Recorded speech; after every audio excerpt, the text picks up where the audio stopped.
We don't have jurisdiction. Whatever the crime is, unless UN Security Council refer the situation to us. Good morning mga kababayan. So ayun, good news to guys. President Duterte makakalaya na ayon sa isang post ng ICC judge. Sana talaga guys, totoo to. Sana talaga magkakatotoo na dito magbe-birthday si President Duterte sa Pilipinas.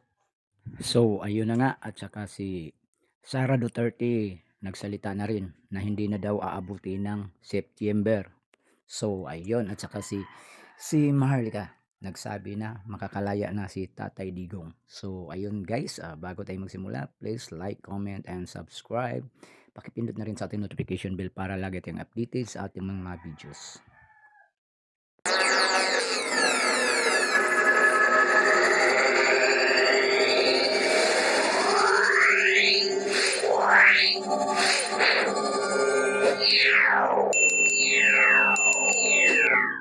Kita naman natin na hindi nila dinideny yung ginawa nila. Sinasabi pa nga nila, tama yung ginawa nila. Pero from the perspective of international law, it's all wrong. Hindi tayo member ng ICC na, di ba? Yes, we are currently not a member of ICC anymore. There was no obligation to cooperate. Apart from that,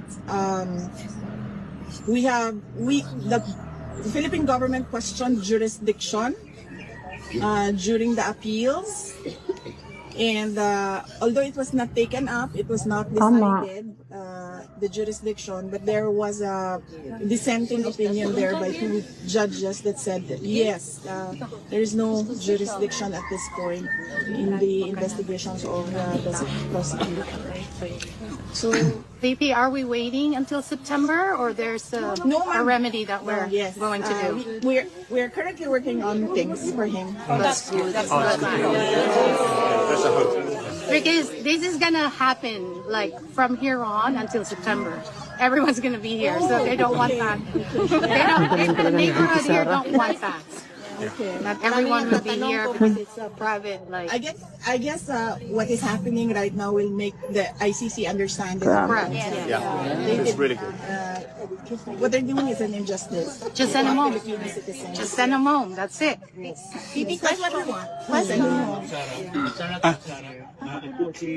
RD, ma'am, at sa mga supporters ng dating Pangulong Duterte. Message ko? Yes, ma'am. Ako na, well, I hope marinig ako ni PRD very soon kasi lalabas na siya. PRD, kasama ko ang ay, mga jutang dyan, mga kalaban. Si PRD, for sure naririnig mo ang mga kababayan ko dito. We love you. And thank you na sa panahon mo ay nagkaroon ng kampante ang mga OFW like us, mga Filipino abroad na pag-uwi namin sa airport, maayos. And now, gulo na naman. But my message to you is stay strong, stay healthy, dahil nandito kami para sa laban na to. We will win. Dito na yung pulpuron mo. Have jurisdiction. But same thing I can tell you. For example, if crimes occur on the soil of non-state parties by non-state parties persons, we don't have jurisdiction. Whatever the crime is, unless UN Security Council refer the situation to us.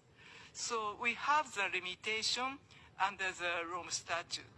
What kind of crimes and what kind of people and the jurisdiction on the territory. Ikaw na ang magpatuloy ng sumagot. At kung mapresidente ka man, sundin mo lang yung style ko. At okay ka. Huwag kang matakot, sabi ko makulong ka.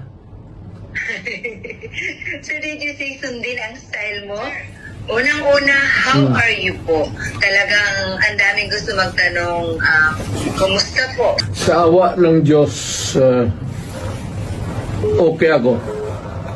Tandaan ninyo mga Pilipino, kanang ayuda, inyo yan. May, Diyos ko po,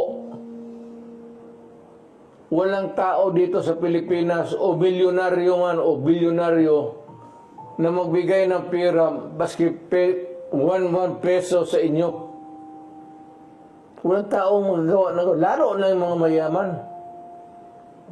Yang binibigay ng mga politiko, milyonaryo man o mahirap, hindi nila pera, yan pera ninyo.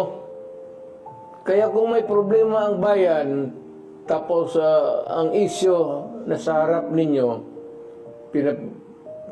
you are made to choose either referendum or plebiscite,